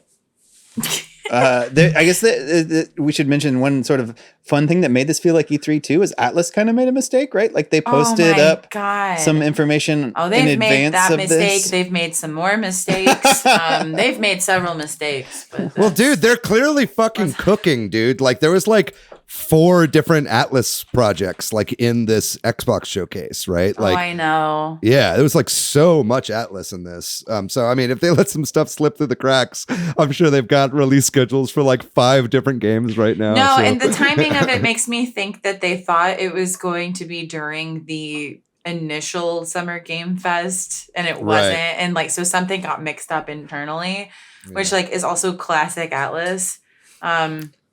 But yeah, I mean, we should probably also- say what some of those projects are. Like they're doing Persona Sure, we 3 can talk about remake, it. right? Yes, Persona which 3 fans are Reload. already just going to go ahead and say it. A bunch of people are upset about it. I had tweeted when the original leak happened, like the accidental leak of like, okay, so do I play Persona 3 Portable or do I wait for the remake? And I got some pretty mixed responses too of like, yeah you should definitely play the like Portable now so you can appreciate the remake and yada yada. And now that the remake is announced and it's apparently of the vanilla Persona 3 and not including what people have been asking for, which is a combination of the like version that has more story and the version that has the female MC. Now everybody is like coming to me and they're like, just play the version with the female MC. I don't know.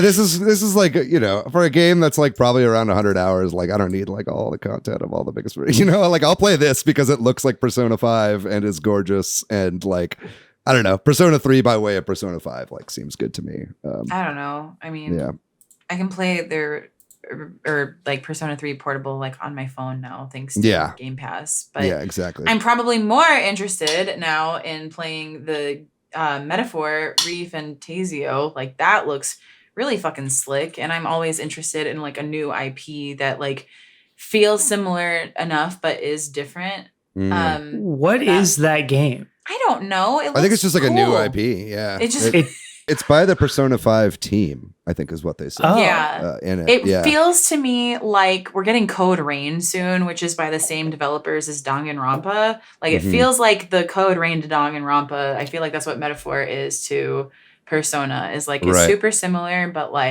you want something else. I have a question. So are Persona and Shin Megami Tensei, like how are they related? So you've got Persona 1 and you've got Persona 2, which are not how the Persona 3, 4, and 5 games are. That's when they broke off. And then I guess Shin Megami Tensei originally started with like the novel and like tabletop series, right? Persona's like a spin-off of Shin Megami Tensei. Yeah, okay, like, is this going to be a spin-off of Persona?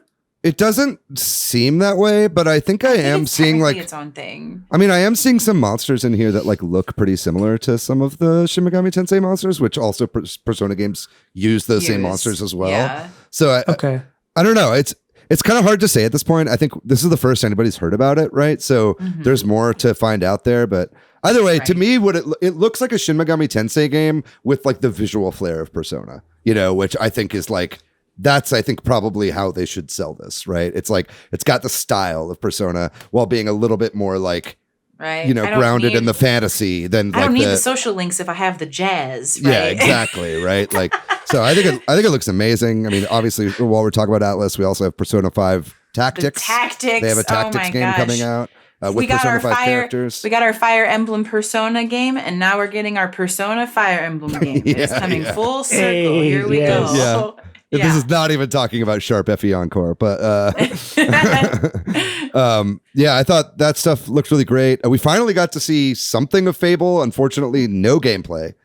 Just a kind of cinematic trailer. There were a couple cinematic trailers here. I thought Fable at least nailed the humor of it. I loved seeing Richard Ayoade as like the giant or whatever that's like in this trailer. Was really funny. It had that kind of like Office style, like dry British humor, which I loved.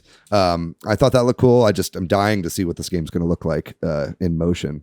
Yeah, them not showing literally any gameplay, what does that mean to you? To me, that means it's still 2 years off at least. Probably 2025, I'd bet. Yeah. Another one that also had a cinematic trailer was South of Midnight. But this one at least had like a really distinct visual style. Kind of had that like kind of like lower frame rate, like almost like Spider-Verse kind of like, they didn't have the whole visual flair of Spider-Verse, but like, you know, it seems like it's like kind of set in like swampy bayou, New Orleans-ish kind of Louisiana style, right? And it looks like it's probably bringing in some mythos and mythology of that kind of like area of the world into it. And I really want to see what that game even is, because this was very much like a cinematic teaser. But it's nice to see kind of what that team is working on now. I did like how on these cinematic teasers, it's still at the bottom said in-engine game footage as like a slight dig at Sony or something. What was that about? I don't know. Ask Phil in his Hexen shirt.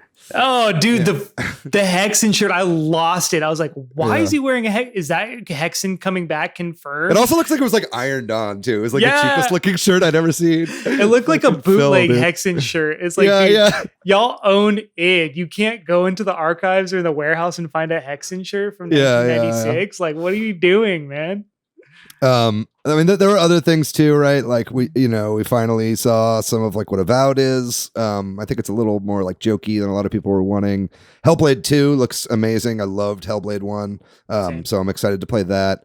But yeah, I mean, let's fucking talk Starfield, man. Cause like, did you guys watch the Starfield, direct? Yeah. Like, first of all, before even talking about the game, these developer directs from Microsoft, amazing. Keep them coming, dude. Like, this is what I want, right? Like, they put so much care into them. They're cut so well. Getting to hear all the diverse voices of the development staff talking about the game and just gushing on it because clearly they love it. Yeah. Mixed with like, here's how the actual mechanics work. Great. Microsoft, keep doing developer directs. I love that format, right? But this, if there's any game that is going to be a contender for Game of the Year that isn't Tears of the Kingdom, it's this. This game looks insane, right? Like, what were y'all's takeaways from this? Like, I'm like foaming at the mouth to play this game. I am 100 and some odd hours into Tears of the Kingdom with about 100 hours left to go. I can't even process it right now. Like that was my takeaway. I was like, this is a lot. Yeah. You said you're 100 hours in and you got about 100 something hours left. How long has Tears of the Kingdom been out? This game doesn't come out. This game doesn't come out till early September. Like, finish it up, Jordan. Good. Yeah, these are rookie numbers, Jordan. Yeah, you've got plenty of time to replay Tears of the Kingdom and then play this to beyond completion.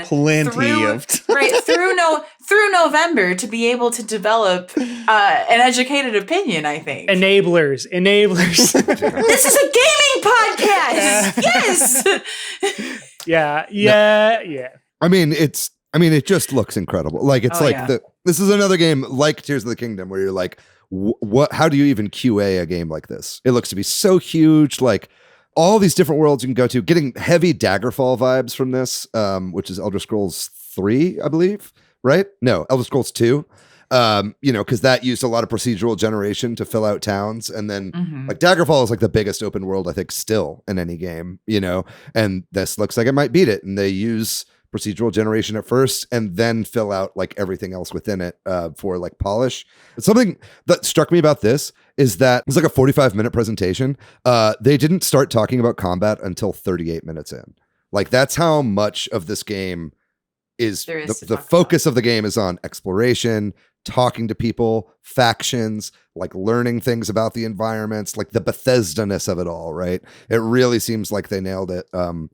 I don't know. Some stuff that like really stood out to me too is like every single ship that you find in space, you can dock with and board and overtake their ship if you want to play like a pirate, or you can hail them and get them to trade goods with you, or you can just blow them apart and loot the wreckage or whatever. It's like stuff like that kind of like emergent stuff and like all the different ways you can play this game. It seems like kind of mind-blowing, right? Yeah, it makes me wonder how actually detailed everything is going to be, because like that's a huge problem for me personally with a lot of these games where it's like a bunch of procedurally generated planets and experiences, is they all become samey after a while. So I'm curious. Even if they're handcrafted, they can become samey. Samey. Yeah, totally. True. But especially if they're go on. Sorry, I didn't interrupt. That was it. I'm curious, like how this game can be so big and how handcrafted it's going to be, or if it's going to be really kind of like samey. I still can't quite tell because the game is literally so massive. I don't think we'll be able to tell until we all get our hands on it. Yeah, or we're like 300 hours in. We're like, hey, I'm starting to see some repeats. Exactly. Like 300 hours in. It also makes me wonder how the story is going to evolve or how it's going to flow. If everyone's going to have a completely different gameplay experience, how are you going to reconcile that with the story? I would think it's going to be Bethesda-ish. There's a main quest and nobody does it. Right? Yeah. True. And because there's enough side quests that you can have fun with that and kind of tell your own story. But I don't know. Go ahead, David. Say what you're going to say. Well, I'm getting more like almost like Obsidian, like New Vegas vibes from this than Elder Scrolls. Like it seems like the way that the factions are kind of laid out and the different paths that you can go down. Like it seems like there's a lot more branching than something like a Fallout 3 or like a Skyrim or something like that, right? So I don't know. That's exciting to me as someone who's a big fan of that game. But yeah, I don't know, man. NASA punk is what they're calling the aesthetic, which I thought was pretty cool. It definitely plays. I mean, it's definitely gotten like a lot of a visual overhaul since we saw it last. It seems like they've got like a LUT applied to the whole thing that make like the colors like really. It's like a nice Instagram filter over the whole thing. You know what I mean? It looks really pretty. I don't know. I was just the whole time my jaw was kind of on the floor. It was like 45 minutes long, and it didn't feel badly paced or anything like that. Like I could have watched a lot more of that. Cool. I think there was also the PC gaming show, which is traditionally a big E3 thing too. I don't know if that's worth mentioning, or if we should just kind of close out. Summer, there was something you were excited about there. Maybe? Oh yeah, so I just had this up on my phone while I was playing Big Run in Splatoon 3, and I just had this open on my phone, and I wasn't paying attention most of the time, and then it was in between runs that I was like, wait, I know that gameplay, and then and then I was like, oh my god, this is Vampire Survivors, and then it said Vampire Survivors 1.5 available tomorrow, and I was like, I'm re-downloading this now. Yeah. So that's I don't even know what the update is beyond I saw some new enemies. Yeah. I just saw that it was a game that I really liked, and there's something new coming out for it. So I'm gonna put it back on my phone now. Okay. Yeah. That's I feel like 33 Immortals from the Xbox Direct also kind of gave me Vampire Survivor vibes, but like hugely cooperative, I suppose. I don't know if you got that vibe from that as well, Jordan. Yeah, a little bit. It also reminded me of like just a big Diablo. Like, yeah, like big Diablo. Big Diablo. I don't know. Spiritfarer was like one of my surprise favorite games I've ever played. It's like probably in my top 10. One of the only games that made me like cry, like because it was just so beautiful. And I played Sundered, and I got really frustrated and quit that game about 80% in, but that's beside the point. It was a gorgeous game. So I'm like kind of curious, you know, give them the benefit of the doubt, see what's up. But yeah, I definitely a little bit of Vampire Survivor vibes in the sense of it's like just a ton of enemies coming at you. But hey, if you want to get 32 other people together, also 33 seems like such a random number. Anyway, that's it. That's all I got to say about it. Yeah. I was like 33. Okay. All right. Well, we should wrap this up. There's more showcases happening very soon. And then they did the exhibit meme of announcing announcements. So there's more stuff happening later in the month. Yo, dog. Oh yeah. You like announcements? Yeah. You know the rest. So It's an old meme, but it checks out. it checks out, and it happened here. I just like that show was a long time ago, wasn't it? So anyway, maybe we can just wrap up. Final thoughts about Summer Game Fest. Obviously, like we said, some at the top, this felt like E3 for a fan, where a lot of things are all happening at once, more so than past years. Anything else about this presentation or anything you forgot to mention that you want to squeeze in here at the end? I'll just say I hope next week we can talk about Nintendo. You know, the Capcom showcase and the Ubisoft showcase, and hopefully a Nintendo showcase, right? Because it's like that there was a lot here, and that's kind of all that feels like was missing, right? I think this was a pretty good showing, and I walked away with this with like, you know, about 20 games that are on my radar now that I hadn't really heard of before. So I was very impressed. Totally. Yeah. Too many games. Too many games. The other one thing I just noticed was just like how much Hollywood influence is now kind of seeping its way back into video games, which it's always been a little bit, but this one in particular, it was like literally Keanu Reeves, Idris Elba, Richard Ayoade from Fable thing, John Carpenter's producing a video game, and Nick Cage in Dead by Daylight. Those are just off the top of my head I remembered. But it's interesting to see it now. It's kind of like starting to go both ways. Yeah. The next one will be once, what was that game called? Oh, I'm going to do this bit and then I'll be done. I promise. Once a Stray Gods picks off, then it's going to be just Broadway influence on video games. Don't say that. I don't need to be that level of annoying again. You don't want to see. You think I'm annoying now. You don't want to see that version of me. Oh, yeah. Cool. Well, I think that does it for our talk thus far on Summer Game Fest. Definitely shoot us a note if there's anything big that you enjoyed that you think we glossed over or missed. And with that, we'll take another short break and come back and talk about the games we've been playing recently.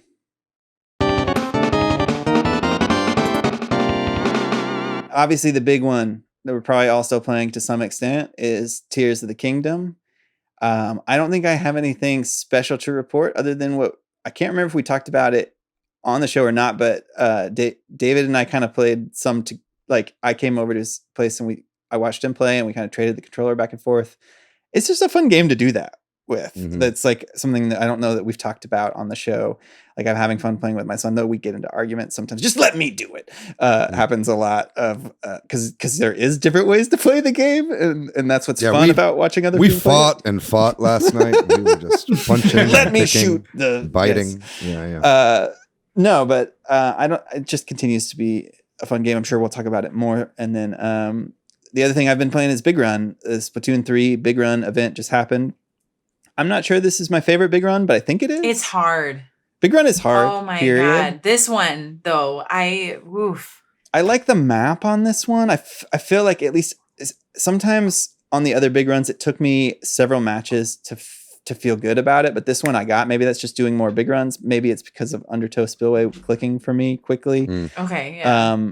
With the tides and stuff, it just worked. Big Run's tough, but I like it a lot because it's just a nice mix-up. And I definitely lost rank, but that's okay. I also primarily played with my son, and so I played with whatever the middle rank is between he and I, which is not ideal. Like a Big Run pool or something. Yeah, like with and then two randoms. But it was a lot of fun. I don't know what else to say. That I will say this: the Grizzco. I hate it. I love it. I used to hate it. I think Oh, I can't stand of all it. the Grizzco Oh. weapons, it used to be my least favorite, but my son and I were talking. It'd be more fun if they gave us all the Grizzco weapons, but I'm glad they didn't because I finally have learned how to use the Grizzco. What can't I think of the word? The what do they call snipers in this game? Yeah. Charger. Weapon. Yes, charger. It's a charger. The Grizzco charger, it's just like the Splatana. Like it takes time and you have to learn how to use it. And then once you do, you'll be more careful. It's like being careful and not just firing with it because your impulse is to. Calling me out. I'm an No, amateur. only because I played so much you of played it so much. that it clicked Yeah. finally. Okay. Because it was my Sorry. least favorite Grizzco weapon until. I didn't play No. all weekend. I was being gay Friday night. So Dude, I was gay Friday night too. Let's go. hey, all right. Actually, that was last night. Anyway, yeah, I'll go next. I have a lot, so I'm not going to go into detail on all of these. But as you said, a lot of Tears of the Kingdom. Something that we did not mention is that you watched me kill a Gleeok, and I was very proud of that. It's my first Gleeok kill, so it was nice to do that. And then afterwards, you were like, you could have just walked around it, and I was like, whatever. Well, he was like in the middle of a mission or whatever, a side quest that I had done. So I was like, oh, you're fighting that? He's like, no, I just got into this because I'm like, oh, we snuck around it when we did that mission. But okay, whatever. cool. I brought it down. I felt really good about myself. I felt like I played smart, not hard. And then I pretty much completed Picross S9. I've done everything except for the Mega Picross stuff, which I'll dip into if I'm feeling it. But Picross was perfect for watching these presentations. You know what I mean? Because there's a lot of them, and it was just like I could just play it. And it's not like Tetris 99. It's like I can just pause it and look up if I think something's interesting, right? So I was doing that a lot while I was watching these presentations. A little bit more of stuff I've been playing. I played Kirby's Tilt and Tumble quite a bit on stream today. Summer, you were in my stream. Thanks for watching today. That was a blast. I guess like I thought I played that game when I was a kid, and I'm realizing now I don't think I actually played that game. when I Oh, was you younger. poser. I think I played it on an emulator with like different controls. No. So this is my first time like actually playing it, and goddamn, it's amazing. Like play my Kirby's Tilt and Tumble. gosh. It's so fucking good. So that's mainly what I've been playing on the Switch. And then over on my Steam Deck, we also played some fun multiplayer games. Played Samurai Gun 2. Yes, And Nidhogg. We played the first Nidhogg together. Both of those are amazing multiplayer games. Samurai Gun 2 is still in beta or early access or whatever. I think eventually when that game releases, it's coming to Switch, but right now it's on Steam. Such a great fucking party game. Played a lot more Vivid Lope, which I talked about last week. I played some of that on stream as well. I love that game. We played a fun little game called 10S, which I used to play a lot when I had a big gaming PC. That was fun. That was. And then lastly, I want to name drop two games, one of which is I finally on my Xbox got Sonic Frontiers randomly. It was like on sale, and I was like, you know what? I fucking put off this for long enough. It's funny going from Tears of the Kingdom to Sonic Frontiers because they're, it's so clearly Breath of the Wild coded, like all the sound effects and the whole look of it and everything. But Sonic Frontiers, fun. I'm glad I'm finally playing it. I'm gonna play a lot more of that game. I just need to find the time. And then lastly, I want to shout out Firmament from Cyan, the creators of Myst.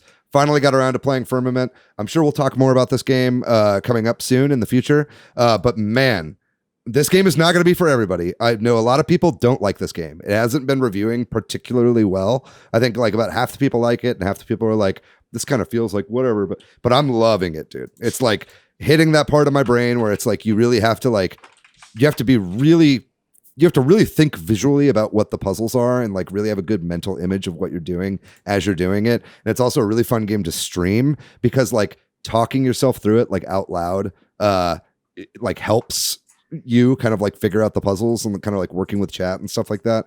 So, I'm going to Cyan headquarters like later this month. So I'm biased. I love Cyan games. I'm going to like the Mysterium Con, but man, Firmament, I'm really, really enjoying, and I can't wait to finish that game and talk more about it. What about any of y'all? What have you guys been playing? You want to go, Jordan? I'll go just because first of all, you got Sonic Frontiers. You say on Xbox? Yeah, I got on my Xbox Series S. Okay, Yeah, sick. yeah. All right, I can get that later. Yeah, me and Jordan do game share on Xbox. I'll snag that later. Anyway, thanks, Doug. You're welcome. I've only played Tears of the Kingdom, and I haven't even played that much this past week because I was on this like gig, and it was long days. I was just tired at the end of the day, but still loving Tears of the Kingdom, and I don't see myself starting to play anything else. I haven't even played Apex, which is the first time I've ever said that on this podcast. So, anyway, I'm just going to pass it straight to Summer because that's all I got. Hell yeah. Maybe some people will like slander me for this, but I am getting to the point with Tears of the Kingdom that I'm going to start taking breaks with it. Well, I'm at that point. We had that conversation last night. Oh, okay. Actually. I was this way with Breath of the Wild too, that I would just take a break and then I would come back to it later and then I would be hooked on it again for a while. Yeah, that totally is valid. So that's going to happen with me, and I'm going to use that opportunity, right? Like I was playing Big Run this weekend in Splatoon 3. I was playing Kirby Salt and Tumble because I did play it as a kid. So I am enjoying it for that nostalgia. Well, you must have been rich. No, I'm just kidding. It was probably like $20 back in the day. I'm just joking. Oh yeah. Yeah, that's what I played. That's what I played is Breath of the Wild and Splatoon. And while I was playing Splatoon, I was like, yeah, I'm probably gonna be playing some more Splatoon.